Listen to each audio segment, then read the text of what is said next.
ETF index mutual funds నేర్చుకుని stock మార్కెట్లో రాణించాలనుకుంటున్నారా? వెంటనే ఈ నెంబర్కి కాల్ చేయండి. సాధారణంగా మనం శివారాధన కార్తీకంలో విశేషంగా చేసుకుంటాం. ప్రతి సోమవారం శివుడికి సంబంధించిన వారంగానే భావిస్తాము. ప్రతి మాస శివరాత్రి కూడా శివారాధన ప్రత్యేకంగా చేస్తాం. అంటే దేవాలయాల్లో జరుగుతాయి, ఇళ్లలో అలవాటు ఉన్న వాళ్ళు చేస్తారు. మాస శివరాత్రి తప్పకుండా చేస్తాం. మహాశివరాత్రి మహాపర్వదినం మనకి. అయితే ఈ శుభ శ్రావణ మాసంలో సోమవారాలను కూడా శివార్చనకి కేటాయించుకోవచ్చు. ఇదొక పద్ధతి. శ్రావణ సోమవారాలు మామూలుగా మనం కార్తీకంలో చేసినంత విశేష శివారాధన కాకపోయినా కూడా, శివారాధన సాధారణమైన శివారాధన అయినా కూడా ఈ శ్రావణంలో చేసుకోవచ్చు. 4 సోమవారాల్లోనూ శివార్చన చేయటం, ప్రత్యేకంగా స్వామిని అర్చించుకోవటము, ఏదైనా శివ సంబంధమైన స్తోత్రం కానీ శ్లోకం కానీ నేర్చుకోదలుచుకున్న వాళ్ళు ఈ రోజున మొదలు పెట్టుకోవచ్చు. ఇవాళ మొదలు పెట్టుకుని ఇక్కడి నుంచి క్రమంగా నేర్పించవచ్చు. పిల్లలకు నేర్పించినా కూడా ఇదే పద్ధతి. శ్రావణ సోమవారాలు అత్యంత శుభస్కరమైనవి. ఎందుకంటే శివుడు ఐశ్వర్యకారకుడు అని చెప్తారు, మోక్షకారకుడు కూడా. ఐశ్వర్యకారకుడు. మనం ఏదైనా ఒక విభూతిని కోరుకుంటే, ఒక ఐశ్వర్యాన్ని, దాన్ని ఇచ్చే దేవతల్లో శివుడు అగ్రగణ్యుడుగా చెప్పబడతాడు. అటువంటి పరమేశ్వరుణ్ణి శ్రావణ మాసపు తొలి రోజునే అర్చించుకోగలగటం మన యొక్క అదృష్టంగా భావించి శివాలయ దర్శనం చేయగలిగితే సరే. ఉదయమే శివార్చన చేయలేకపోతే సాయంకాలమైనా సరే దేవాలయాన్ని దర్శించి దేవాలయంలో దీపారాధన చేయగలిగితే చేయటం. ఇక్కడ విశేషంగా ఈ మాసాల్లో దీపారాధన ప్రత్యేకంగా చెప్పబడలేదు.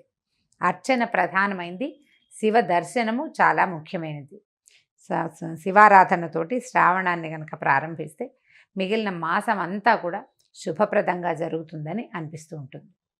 శ్రద్ధగా శివారాధన చేయండి. శివ సంబంధమైన ఒక్క శ్లోకాన్ని తీసుకోండి. 2 బిల్వదళాలు, ఒక చిన్న చెంబుతోటి నీళ్ళైనా శివుడికి సమర్పిస్తే కనుక ఈ అభిషేకం యొక్క ఫలితము ఈ శ్రావణ మాసపు తొలి రోజున చేయటం, శ్రావణ సోమవారం నాడు చేయటం వల్ల అది ఇతోధికమైన ఫలితాన్ని ఇస్తుందని చెప్పబడుతుందండి. చాలా దేవాలయాల్లో, ఈ తిరుమలలో కూడా ఈ సోమవారం నాడు శివార్చన చేస్తారు.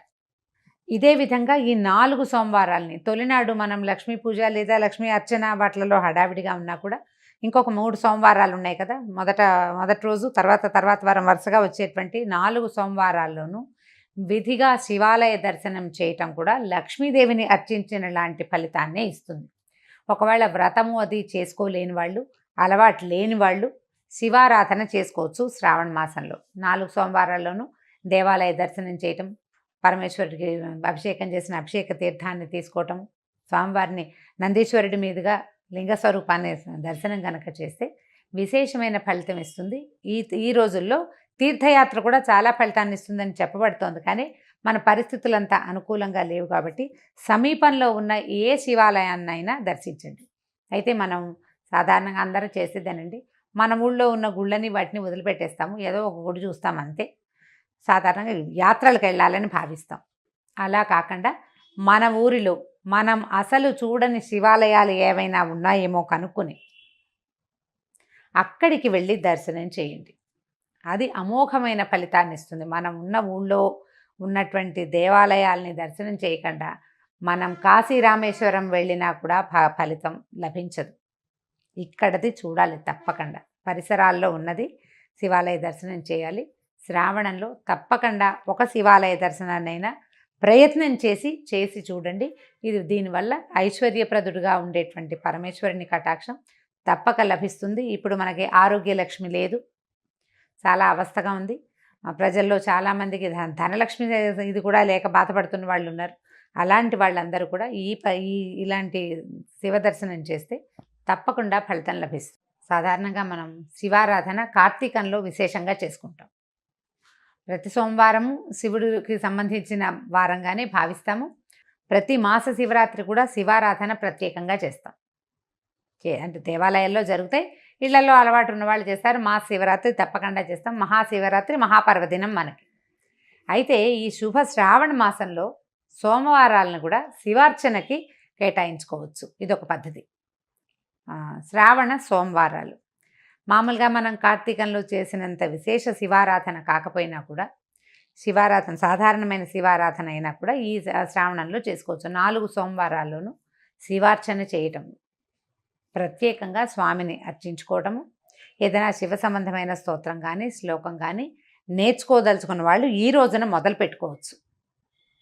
ఇవాళ మొదలు పెట్టుకుని ఇక్కడి నుంచి క్రమంగా నేర్పించవచ్చు. పిల్లలకు నేర్పించినా కూడా ఇదే పద్ధతి. శ్రావణ సోమవారాలు అత్యంత శుభస్కరమైనవి. ఎందుకంటే శివుడు ఐశ్వర్యకారకుడు అని చెప్తారు, మోక్షకారకుడు కూడా. ఐశ్వర్యకారకుడు. మనం ఏదైనా ఒక విభూతిని కోరుకుంటే, ఒక ఐశ్వర్యాన్ని, దాన్ని ఇచ్చే దేవతల్లో శివుడు అగ్రగణ్యుడుగా చెప్పబడతాడు. అటువంటి పరమేశ్వరుణ్ణి శ్రావణ మాసపు తొలి రోజునే అర్చించుకోగలగటం మన యొక్క అదృష్టంగా భావించి శివాలయ దర్శనం చేయగలిగితే సరే. ఉదయమే శివార్చన చేయలేకపోతే సాయంకాలమైనా సరే దేవాలయాన్ని దర్శించి దేవాలయంలో దీపారాధన చేయగలిగితే చేయటం. ఇక్కడ విశేషంగా ఈ మాసాల్లో దీపారాధన ప్రత్యేకంగా చెప్పబడలేదు. అర్చన ప్రధానమైంది, శివ దర్శనము చాలా ముఖ్యమైనది. శివారాధనతోటి శ్రావణాన్ని కనుక ప్రారంభిస్తే మిగిలిన మాసం అంతా కూడా శుభప్రదంగా జరుగుతుందని అనిపిస్తూ ఉంటుంది.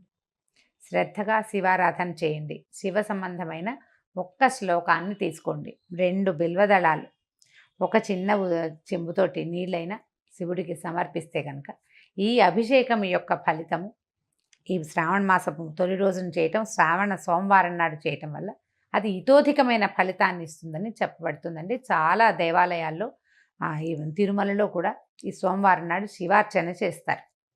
ఇదే విధంగా ఈ 4 సోమవారాలని, తొలినాడు మనం లక్ష్మీ పూజ లేదా లక్ష్మీ అర్చన వాటిలలో హడావిడిగా ఉన్నా కూడా ఇంకొక 3 సోమవారాలు ఉన్నాయి కదా, మొదటి రోజు తర్వాత వారం వరుసగా వచ్చేటువంటి 4 సోమవారాల్లోనూ విధిగా శివాలయ దర్శనం చేయటం కూడా లక్ష్మీదేవిని అర్చించిన లాంటి ఫలితాన్నే ఇస్తుంది.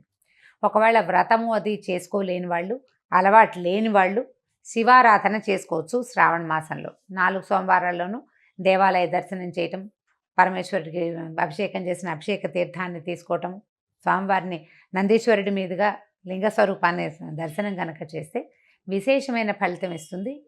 ఈ రోజుల్లో తీర్థయాత్ర కూడా చాలా ఫలితాన్ని ఇస్తుందని చెప్పబడుతోంది. కానీ మన పరిస్థితులంతా అనుకూలంగా లేవు కాబట్టి సమీపంలో ఉన్న ఏ శివాలయాన్నైనా దర్శించండి. అయితే మనం సాధారణంగా అందరూ చేసేదేనండి, మన ఊళ్ళో ఉన్న గుళ్ళని వాటిని వదిలిపెట్టేస్తాము, ఏదో ఒక గుడి చూస్తాం అంతే. సాధారణంగా యాత్రలకు వెళ్ళాలని భావిస్తాం. అలా కాకుండా మన ఊరిలో మనం అసలు చూడని శివాలయాలు ఏవైనా ఉన్నాయేమో కనుక్కొని అక్కడికి వెళ్ళి దర్శనం చేయండి. అది అమోఘమైన ఫలితాన్ని ఇస్తుంది. మనం ఉన్న ఊళ్ళో ఉన్నటువంటి దేవాలయాల్ని దర్శనం చేయకుండా మనం కాశీ రామేశ్వరం వెళ్ళినా కూడా ఫలితం లభించదు. ఇక్కడది చూడాలి తప్పకుండా. పరిసరాల్లో ఉన్నది శివాలయ దర్శనం చేయాలి. శ్రావణంలో తప్పకుండా ఒక శివాలయ దర్శనాన్నైనా ప్రయత్నం చేసి చూడండి. దీనివల్ల ఐశ్వర్యప్రదుడుగా ఉండేటువంటి పరమేశ్వరుని కటాక్షం తప్పక లభిస్తుంది. ఇప్పుడు మనకి ఆరోగ్య లక్ష్మి లేదు, చాలా అవస్థగా ఉంది. ప్రజల్లో చాలామందికి ధనలక్ష్మి ఇది కూడా లేక బాధపడుతున్న వాళ్ళు ఉన్నారు. అలాంటి వాళ్ళందరూ కూడా ఇలాంటి శివ దర్శనం చేస్తే తప్పకుండా ఫలితం లభిస్తుంది.